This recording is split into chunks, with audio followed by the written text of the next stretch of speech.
नमस्कार। मैं मनिंदर कुमार, आप सभी का स्वागत है। एक नए चर्चे पे हम आज बातचीत करने वाले हैं आपसे। और हमारे बीच एक ऐसे शख्स मौजूद हैं जो अपनी विचारों को रखेंगे आपके समक्ष। तो हमारे साथ सुखद संयोग है कि दिल्ली विश्वविद्यालय के पूर्व छात्र एवं वर्तमान में सिविल सर्विसेज के क्षेत्र में अभ्यर्थियों को मार्गदर्शन कर रहे हैं सचिन मिश्रा सर हमारे साथ मौजूद हैं स्टूडियो में। विदित है कि आप धर्म समागम के बेबाकी में अपनी विचार रखते हैं, तो इसी संदर्भ में बातचीत आज करेंगे। जैसा कि आपको पता है, आप सभी को 4 दिवसीय कार्यक्रम हेतु बागेश्वर धाम सरकार बिहार में उनका आगमन हुआ था। हाल ही में बिहार के उनके आगमन पर उपजे विवाद और साथ ही साथ विभिन्न पहलुओं पर चर्चा करेंगे। आइए आगे बढ़ते हैं और इनसे बातचीत करते हैं। हमारे साथ मौजूद है, बहुत बहुत स्वागत है सर आपका हमारे इस चैनल पे।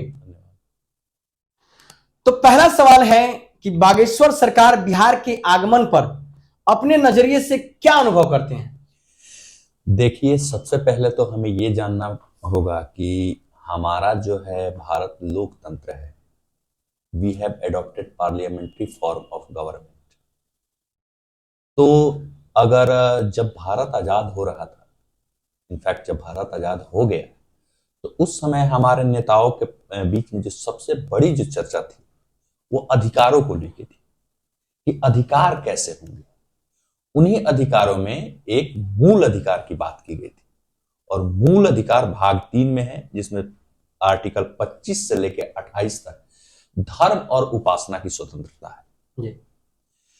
अगर बहुत डीप में आप जाइएगा तो कहीं ना कहीं सारे लोगों को ऐसा लगता है कि बागेश्वर धाम सरकार जो है वो हिंदू राष्ट्र बनाने की बात कर रहे हैं। बिल्कुल। लेकिन हिंदू का वास्तविक मतलब क्या होता है, इसको जानना बहुत जरूरी है। आप बहुत पहले जाइएगा तो जैन दवेस्ता जो ईरानियन ग्रंथ है उसमें हिंदू शब्द का उल्लेख मिलता है। जैन दवेस्ता, उसी में एक किंग हुआ करता था डेरियस फर्स्ट, 598 टू 484 बीसी में। उसने हिंदू कंसेप्ट दिया है।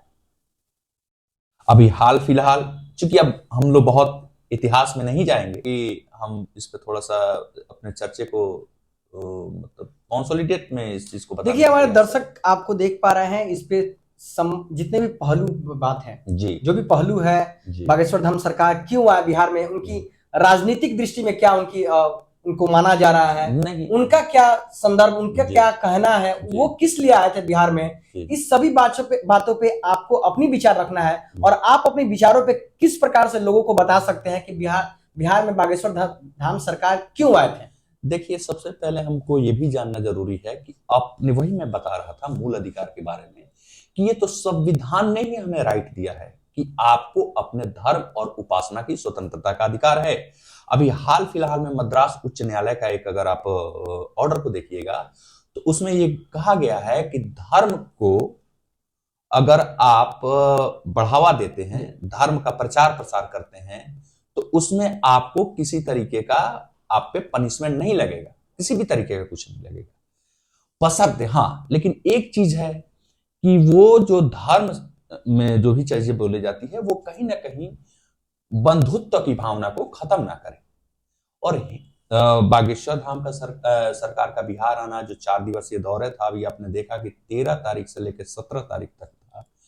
तो ये बेसिकली इन्होंने क्या है कि ये हिंदू धर्म दरअसल सनातन होता है, और हिंदू धर्म, अभी हम लोग बात कर रहे थे, हिंदू कौन है? हिंदू दरअसल एक अरेबियन, सिंधु नदी के बाद जो रहता है, सिंधु नदी के इधर, तो अरेबियन सिंधु ना करके उसको हिंदू कर रहे थे। और हिंदू राष्ट्र होगा, हिंदू राष्ट्र है, हिंदू राष्ट्र तो बहुत पहले से है। और हिंदू राष्ट्र का मतलब वैसा नहीं है केवल हिंदू से नहीं है जी। हिंदू राष्ट्र का मतलब यह हुआ कि सिंधु के बाद रहने वाले हर व्यक्ति, चाहे ईसाई हो, बौद्ध हो, जैन हो, पारसी, सिख हो, मुस्लिम हो, उसका मतलब हिंदू राष्ट्र से है।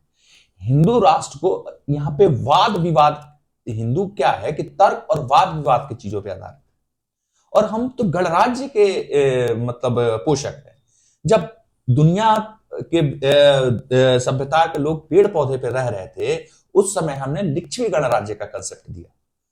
तो ऐसा नहीं कहा जा सकता है कि बागेश्वर धाम का बिहार में आना, देखिए हमारा क्या है कि अतिथि देवो भव। बिल्कुल। अगर कोई आ रहा है, धर्म के बारे में चीजें कह रहा है, अगर किसी बात को कहने से धर्म मूलक हो या किसी भी कथा कहने से अगर समाज में समरसता बनती है, लोगों का आस्था जगता है, लोगों में एक जीवन जीने का उम्मीद नजर आता है, अगर ये किसी कथावाचक से, किसी मोटिवेशनल स्पीकर से या किसी भी अन्य माध्यम से अगर हमें मिलती है, तो निश्चित ही ये काबिले तारीफ है। इसमें किसी तरीके का मुझे लगता है कि वाद विवाद में पड़ने की जरूरत नहीं है। जो ऐसा कर रहे हैं वो ऐसा मतलब उनकी क्या मंशा है, ऐसे क्यों इस रास्ते पे चल रहे हैं, ये मुझे लगता है कि बेहतर होगा कि आप उन्हीं से इसके बारे में पूछें। बिल्कुल, इस संदर्भ में सर ने बताया कि धर्म अपना अपना एक मायने रखता है। धर्म मानना या धर्म को जगाना या हिंदू राष्ट्र के बातों में इन्होंने बताया कि हिंदू राष्ट्र क्या है, और धर्म कहीं ना कहीं उनके बातों में एक सनातन शब्द आता है जी। सनातनी शब्द जो वो बार बार करते हैं कि सनातन हिंदू, सनातन धर्म। तो सनातन धर्म के बारे में आपका क्या विचार है? दो शब्द आप दर्शकों को बताना चाहेंगे कि सनातन, आखिर सनातन क्या है? 2 वर्ष या 3 वर्ष पूर्व पहले हम लोग सनातन के बारे में ये शब्द कहीं जिक्र नहीं होता था, लेकिन आज ये कहीं ना कहीं ये ट्रेंडिंग का माहौल बना हुआ है, सनातन धर्म, सनातन हिंदू। इस पे 2 शब्द आप बताएं। देखिए, सनातन धर्म क्या है कि जीवन जीने की एक शैली है। जैसे कि आपने देखा, धर्म किसने बनाया? जी। धर्म ईश्वर ने बनाया नहीं। धर्म दरअसल ईश्वर के जो विभिन्न अनुयायी थे, उन्होंने विभिन्न तरीके के धर्म बनाए, चाहे वो इस्लाम धर्म हो, यहूदी हो, ज्यूज हो, हिंदू सनातन हो, सिख हो, कोई भी। तो सनातन धर्म क्या है कि जीवन जीने की एक शैली है। जैसे कि हम हिंदू क्या है, अभी न्यायालय ने भी क्या है, हिंदू कोई पंथ मजहबी नहीं है, यह जीवन जीने की एक शैली है। तो सनातन क्या है कि वैसे लोग, वैसा समूह जो एक विशेष पंथ को फॉलो करता है, विशेष पंथ में मान लीजिए कि कहते जैसे हम शिव शंकर के उपासक हैं, जैसे हम बजरंग बली के उपासक है, जो आपके बागेश्वर धाम बालाजी सरकार के, ऐसा मान्यता है कि बालाजी सरकार को, बालाजी मतलब हनुमान जी, हनुमान जी के विचारों को या हनुमान जी की कथाओं को ये प्रचार करते हैं। तो इस तरीके की हमारे बीच में एक मान्यता है, जो किसी एक खास पंथ और मजहब को जो मानते हैं वो सनातन धर्म है। इसी तरीके से धर्म की परिकल्पना को आगे बढ़ाया गया है। तो इसमें कोई बहुत हैवॉक क्रिएट करने की जरूरत नहीं है। देखिए, सबसे पहले एक और भी चीजें जाननी है कि राष्ट्र और देश दोनों अलग अलग परिधारणाएं।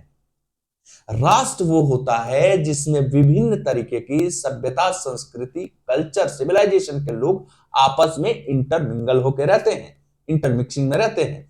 जबकि देश क्या है कि एक सिंपल तौर पे आप कह सकते हैं, साधारण एकदम लेमन लैंग्वेज में कह सकते हैं कि जमीन का एक टुकड़ा है, एक निश्चित भूभाग है जिसमें संप्रभुता है, जिसमें लोगों का समूह है, जिसमें कुछ अधिकार है, जिसके कुछ नियम कायदे बने हुए हैं। इस तरीके से देश को कहा जा सकता है। तो जब राष्ट्र की बात आती है, तो राष्ट्र में जब समरसता की बात आती है, राष्ट्र में जब विभिन्न संस्कृतियों का एक में अमलगमेशन होता है, समूह होता है, तो आपस में विवाद का तो कोई सवाल ही पैदा नहीं होता है। क्योंकि जब हम कोई लॉजिक देते हैं तो उस पे हमें टिके रहना भी तो जरूरी। तो दर्शकों, आपने सर की जुबानी सुनी, इन्होंने काफी विस्तार रूप से सनातन धर्म के बारे में चर्चा किया। आइए इसी के साथ एक नए सवाल पे चलते हैं।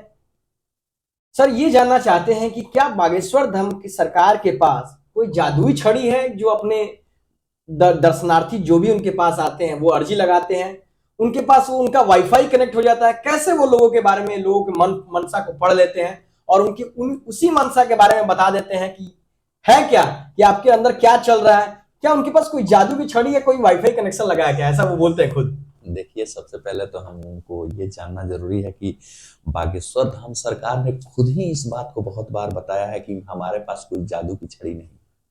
एग्जैक्ट उनका ये लैंग्वेज तो नहीं है, लेकिन इसी से मिलता जुलता उन्होंने बहुत बार बोला है कि यहाँ पे कोई नथिंग, मतलब कोई जादू नहीं हो रहा है, ये क्या है कि कई बार जैसे आपने देखा होगा कि फॉर एग्जाम्पल थोड़ा सा हम मुद्दे से भटकते हैं, और इसको उदाहरण के तौर पे अगर हम समझे तो मुझे लगता है कि ज्यादा, जैसे कि मौसम अगर बिगड़ने वाला हो बिल्कुल। तो मेट्रोलॉजिकल डिपार्टमेंट बताता है कि फलाना जगह पे मतलब हवा मौसम तेज रहेगी, जी बिल्कुल। बारिश रहेगी, सुनामी आने वाला हो, तो हमारे पास भूकंप आने वाला हो, या फिर कुछ ऐसा होता है तो कुछ जीव जंतुओं में, जैसे मान लीजिए कि आप छोटे छोटे जैसे कि जीव जंतु हैं, अभयचर उभयचर दोनों वो हैं, हलचल होने लगती उनमें है। हलचल होने जी लगता है। तो मैं ये तो नहीं कह सकता कि भगवान का कोई अवतार है। मैं चूंकि ये मेरा पर्सनल ओपिनियन है, मैं बहुत ज्यादा इसको मतलब विवादों में नहीं डाल सकता हूं, ये मेरा खुद का अपना ओपिनियन है। और चूंकि we have adopted parliamentary form of government, we have adopted democracy, so ये हमारा अपना राइट है कि हम भाई जो भी ओपिनियन है उसको खुद खुल के बोले। तो जादू की छड़ी है, भगवान के अवतार हैं, या कुछ ऐसा है, करिश्मा है, ये तो मैं अपने जहां तक मेरी समझ पहुंच पा रही है as a logical human being, इस चीज से मैं सीधा तौर पे इनकार करता हूं। लेकिन अभी मैंने एग्जांपल दिया ना, जो कोई चीज का होता है जिसको आम बोलचाल की भाषा में बोलते हैं सिक्स सेंस, जिसको कि आप मैथमेटिक्स जैसे बनाते थे, जैसे अल्बर्ट आइंस्टाइन की बात होती है, जैसे कि फॉर एग्जांपल हम जमीन में मात्र 4 किलोमीटर तक नीचे पहुंच पाए हैं, लेकिन हमें यह पता है कि कोर में क्या है। क्या इसी तरीके से एक शब्द आता है सिक्स सेंस।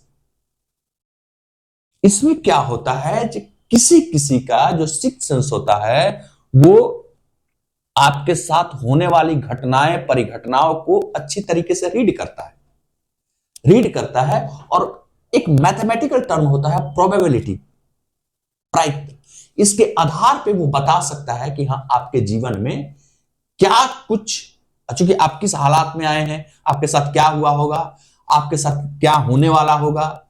फॉर एग्जाम्पल, अच्छा कई बार कोइंसिडेंस भी होता है, जैसे मान लो कि मैंने आपको बोला कि आप फलाना जगह पे जा रहे हो, आपको अचानक से एक दिक्कत हो जाएगी और संजोग से आपकी गाड़ी पलट गई या पेड़ बिजली का खंभा गिर गया, तो आपने उस घटना को मेरे से जोड़ दिया कि मैंने बोला था कि भैया आप वहां पे जाओगे तो आपके साथ ये घटना हो जाएगी, तो ये घटना हो गई और अचानक से आपने उसको मतलब एक्सपोनेंशियल उसका प्रचार कर दिया, 3 जाने, 9 जाने, 27 जाने, 81 जाने, 216 जाने, जो ग्रोथ होता है। और आपने बोला कि चूंकि बाबा ने ऐसा बोला था तो मेरे साथ ऐसा घटना हुआ। आप इसको लॉजिकली समझने का कोशिश कीजिएगा। तो मैं ये नहीं कहता हूं कि कोई मतलब गलत विचारधारा को बढ़ावा दे रहा है, मूल समझिएगा, क्योंकि क्या होता है कि better be uneducated than ill educated. मूल स्वभाव को जानना बहुत जरूरी होता है, क्योंकि बिना मूल बातों को जानने, उसने उससे कहा था, इस आधार पे अगर अपने विचारों को बढ़ावा देते हैं तो कहीं ना कहीं आप इस पूरी मानव सभ्यता को जहां तक आपकी पहुंच पाती है खतरे में डालते हैं। तो मेरा ये कभी कहना नहीं है कि बागेश्वर धाम सरकार ने कुछ गलत किया है या कुछ जादू की छड़ी है या किसी गलत प्रोपेगेंडा का प्रचार कर रहे हैं, नहीं, ऐसा नहीं है। अगर एक धर्म, संस्कृति या किसी विचार को बढ़ाने से अगर आम जनमानस में जीवन जीने का एक उम्मीद बढ़ता है, आपसी समरसता बढ़ता है, एक विचार बनता है, सौहार्द बनता है, तो मुझे लगता है कि ये कहीं से भी गलत नहीं है। और ऐसा समागम और ऐसा आयोजन हो तो इसको बढ़ चढ़ के लोगों को हिस्सा लेना चाहिए, चाहे वो किसी भी धर्म का।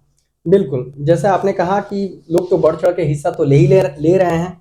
आपने देखा होगा, जितने भी दर्शक देख पा रहे हैं, तकरीबन 4 दिवसीय कार्यक्रम में लगभग प्रतिदिन 10 लाख लोग करीब आ रहे थे वहां पे। जितने भी वहां के आयोजक थे उनका कहना था कि हमने अनुमान लगाया था कि तकरीबन 2 से 3 लाख लोग ही श्रद्धालु भक्त आएंगे बाबा के हनुमंत कथा सुनने जी। लेकिन दिन प्रतिदिन ऐसा चलता गया कि 10-10 लाख लोग पहुंचने लगे। आखिर में लोगों के अंदर क्या धारणा बनी हुई है उनके प्रति? वो देखिए, व्यक्ति क्या है कि ये मेटेरियलिस्टिक वर्ल्ड है। व्यक्ति फ्रॉम वूम टू टॉम, मतलब मां के गर्भ से लेके कब्र तक, उसको जीवन में हमेशा कुछ लगता है। ये आस्था का विषय है। हम में तुम में खड़ग खंभ में घट घट व्यापत राम। बिल्कुल, ये आस्था का विषय, इस पे विवाद तो कुछ होने ही नहीं होने चाहिए। नहीं चाहिए, बिल्कुल। ये तो आस्था, अगर मुझे आप पे भरोसा है, जैसे फॉर एग्जाम्पल मैं आपको कहता हूं आपकी ट्रेन है 10 बजे की, मैं आपको कहता हूं बेस्ट ऑफ लक, चलिए मेरी हटा दीजिए। रेलवे में आपका अनाउंसमेंट होता है, हवाई जहाज में अनाउंसमेंट होता है कि आपकी यात्रा सुखद और मंगलमय है। इससे क्या आपका फर्क, क्या सिक्स सेंस लग जाता है? व्यक्ति के अंदर क्या होता है कि एक अजीब सा, उसको आप अगर ये कहें एक पॉजिटिविटी का जो बहाव होता है, उस बहाव को देने में ये ऐसे कथा या ऐसे वाचक एक बूस्टर डोज का काम करते हैं। अगर ऐसा कर रहे हैं तो ये सही है, इसमें बिल्कुल किसी भी तरीके से ये नहीं होना चाहिए, कोई वाद विवाद का ये सब्जेक्ट नहीं, विषय नहीं। चलिए, बहुत सारी बातों पे आपने चर्चा किया। अंतिम सवाल रहेगा, एक छोटा सा अंतिम सवाल है आपसे। काफी दर्शनार्थी देख पा रहे हैं आपको, तो अंतिम सवाल है, आखिर इतना हल्ला क्यों मचा रहे हैं बागेश्वर सरकार? अगर चाहते तो आराम से भी अपना अपने बागेश्वर धाम में रह के उनका, अगर हम बात करें उनका, जैसे आज 4 दिवसीय कार्यक्रम बिहार में दौरे में हुआ, अगला दौरा कहीं और है, तीसरा दौरा कहीं और है, इतना हल्ला क्यों मचा रहे हैं? चाहते तो वो बागेश्वर धाम सरकार बागेश्वर धाम में ही रह के वहां पे अपना हनुमंत कथा कहते हैं और लोगों को वहां बुलाते हैं। इतना हल्ला मचाने की क्या जरूरत है पूरे भारतवर्ष में? नहीं, देखिए, यात्रा तो मूल में होता है। आप अगर सब बहुत पहले चले जाइए, आज से लगभग आप 1500 साल पहले चले जाइए, तो कलाड़ी केरला से शंकराचार्य निकल के श्रृंगेरी पीठ और विभिन्न पीठों पर यात्रा करते रहे। आप महात्मा गांधी की यात्रा को देखिए, आप स्वामी विवेकानंद की यात्रा को देखिए, आप रामकृष्ण परमहंस यात्रा को देखिए, या आप विभिन्न पॉलिटिकल रैली को भी देखिए। यात्रा तो करनी ही चाहिए। इस चीज में आप बांध के नहीं रह सकते हैं कि बाबा हैं, अगर अपना कथावाचक करना है तो मतलब बागेश्वर धाम अपने मूल स्थान पे ही रह के कथा का वाचन क्यों नहीं कर रहे हैं? उनको बिहार या फिर अन्य प्रदेश में जाने की क्या आवश्यकता है? तो इससे मतलब इसका कोई लेना देना नहीं है कि वो किसी स्थान पे जा रहे हैं तो ये करना उनके लिए नहीं है, या किसी वो खास चीजों को बढ़ावा दे रहे हैं। अब जब हम मूल बात में आते हैं, बिहार में क्या केस हो गया, बिहार में समस्या क्यों हो गई? बिहार में एक पार्टी विशेष के बहुत सारे पॉलिटिकल लीडर्स कहीं ना कहीं बागेश्वर सरकार के इर्द गिर्द बहुत सारे नजर आए, और आने से पहले ही कुछ इस तरीके का मतलब वाद और तर्क शुरू हो गया, जिससे ये लगा कि नहीं, मतलब कुछ ऐसा है कि कुछ विशेष लोगों को ही ये तवज्जो दे रहे हैं। बिल्कुल। जैसा कि आप उनकी एयरपोर्ट से लेके और पनास होटल तक का जो उनका सफर देखिएगा, वो फिर गाड़ी चलाने को लेके है, या फिर फर्स्ट रो में बैठने को लेके है, या फिर आरती उतारने को लेके है, या फिर स्टेज पे विभिन्न तरीके का माला पहनाने को लेके है, कुछ मतलब जो दिखता है। बाकी दर्शक दीर्घा में एक प्रो एक्टिव पॉलिटिशियन कौन थे, इनएक्टिव कौन थे, किस पार्टी के सपोर्टर थे, किस पार्टी के सपोर्टर नहीं थे, लेकिन जो टावरिंग फिगर है, जो चर्चा में है, उनको अगर फर्स्ट रो में देखा गया, या फिर जिस तरीके का आवरण एक बना, वो कहीं ना कहीं इस ऐसे हालात पैदा कर देता है कि ये एक पार्टी विशेष के लिए नहीं, पार्टी विशेष से कहीं ना कहीं इनके विचारधारा प्रभावित है, या प्रभावित कर रही है, या भविष्य में वैसे पार्टी को ये कहीं ना कहीं इनके कथा वाचन से या फिर सनातन धर्म के प्रचार होने से उनमें एक पावर बूस्टर का काम करेगा। तो सारा वाद विवाद अगर देखिएगा तो यहीं पे फंसा हुआ है, और कोई नहीं है।